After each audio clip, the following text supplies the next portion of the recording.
Okey, kalau kita nak meredah lautan dalam, maka ombaknya amat tinggi, maka adalah kerja gila kalau kita pergi dengan hanya berenang.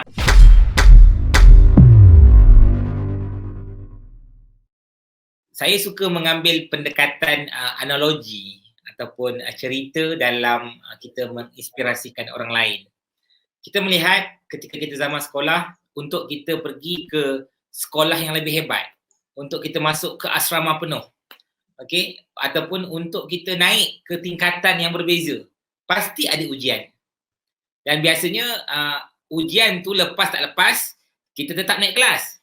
Tapi untuk pergi ke sekolah yang hebat, untuk duduk dalam circle-circle yang pandai-pandai, sekolah asrama penuh, MRSM, benda itu memerlukan kita melalui ujian, dan ujian itu kita mesti lepas dengan cemerlang.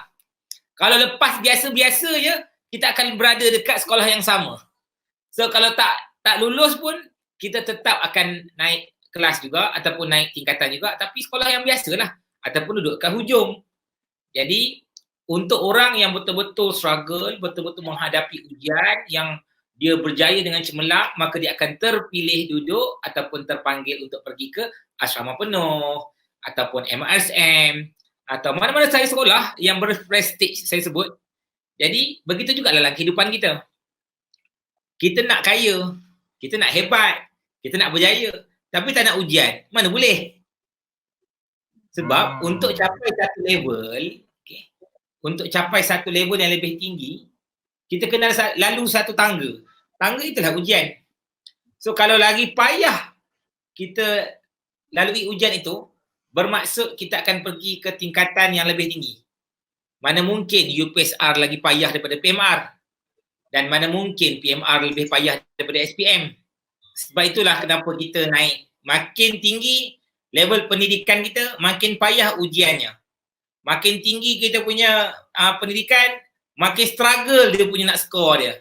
Begitu jugalah dalam kehidupan. Kalau nak kita makin kaya, nak makin hebat, maka lagi power lah dia punya ujian yang kita lalui dalam bisnes. Jadi kalau kita baru sangkut, kalau kita baru nak bermula, saya suka mengambil pendekatan untuk kita pergi ke laut. Manusia suka ke pantai, walaupun dah lama tak pergi pantai. Maklumlah, PKP, kita ada Movement Control Order, MCO, jadi dah lama tak pergi pantai. So apa terjadi adalah kat pantai tu dia ada pesisir pantai. Dan dia ada laut dalam kat tengah-tengah tu. Okay, kalau kita sekadar berbisnes untuk sekadar suka-suka, maksudnya kita adalah bermain air di pesisir pantai. Tepi-tepi tu, celup-celup kaki sikit, basah, yang tu namanya berniaga suka-suka. Itu is okay. Cabaran dia pun, ombaknya pun tak sebanyak ataupun tak setinggi di tengah lautan dalam. Tapi kalau kita pergi ke lautan dalam, okay, kalau kita nak meredah lautan dalam, maka ombaknya amat tinggi, maka adalah kerja gila kalau kita pergi dengan hanya berenang. Tak mungkin, kita perlukan bot yang besar, perlukan peralatannya, perlukan persediaannya. Jadi tidak sama skill untuk bermain di pesisir pantai dengan kita bermain di tengah lautan dalam. Jadi kalau kita berbisnes baru bermula, okay, benda tu just tak adalah berat sangat. Berbanding ada rakan saya yang buka kilang terpaksa tutup melibatkan kerugian jutaan ringgit. Ada yang buka bisnes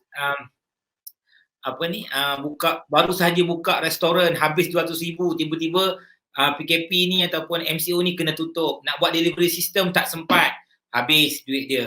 So ada juga yang dah order barang dekat China, tiba-tiba lockdown, dah lockdown.